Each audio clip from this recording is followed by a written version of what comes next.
Hello বন্ধুরা, চলে এসেছি নতুন একটি রেসিপি নিয়ে। আজ আমি তৈরি করব আলু পনির। আলু পনিরটা সবাই মোটামুটি বাড়িতে ভালোই তৈরি করে। আমি কি করে তৈরি করি সেটাই আমি তোমাদের আজকে দেখাবো। একটা মশলা পেস্ট তৈরি করে নেব।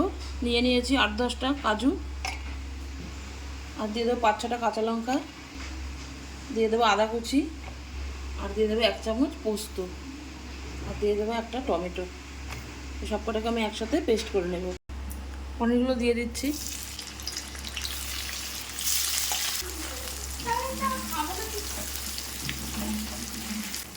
এবার আমি এগুলোকে তুলে নেব। তেলটায় আমি দিয়ে দেবো আলুটা একটু লাল করে ভেজে নেব।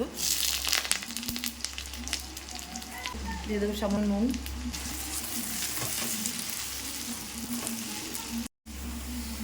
আলুটা ভাজা হয়ে গেছে।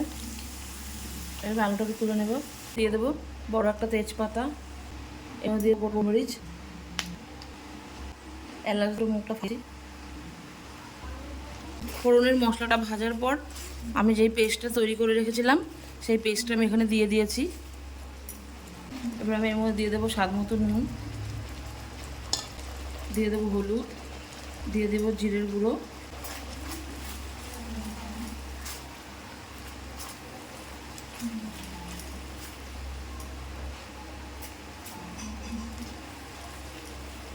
আমি দিয়ে দেবো কাশ্মীরি লঙ্কার গুঁড়ো,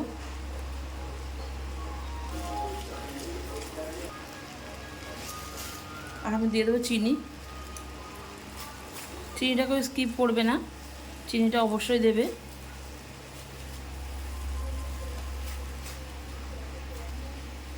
এবার দিয়ে দেবো অল্প জল দিয়ে এটাকে আমি ভালো করে কষিয়ে নেব।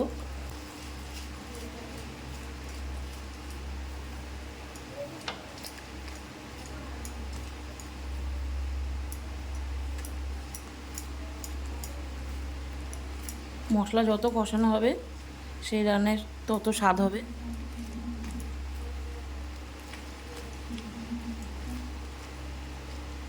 মশলাটা পুরো কষে গেছে, তেলও ছেড়ে দিয়েছে। এবার আমি ভিজিয়ে রেখেছিলাম যে পনিরগুলো সেগুলো দিয়ে দেবো।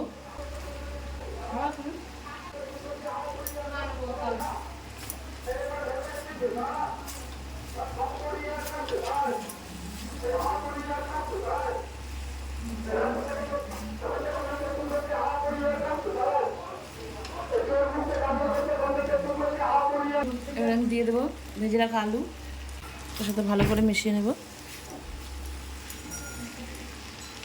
ভালো করে কষাবো। এবার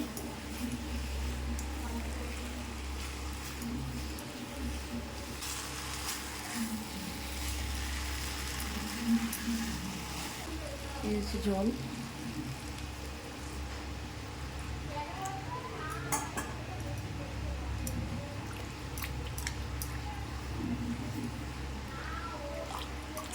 একটু ঢেকে দেবো।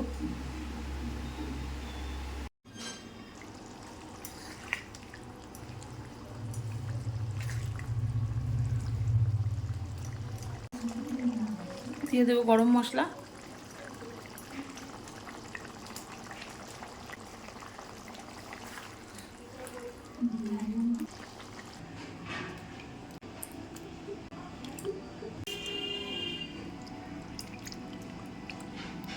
নামিয়ে নিয়েছি।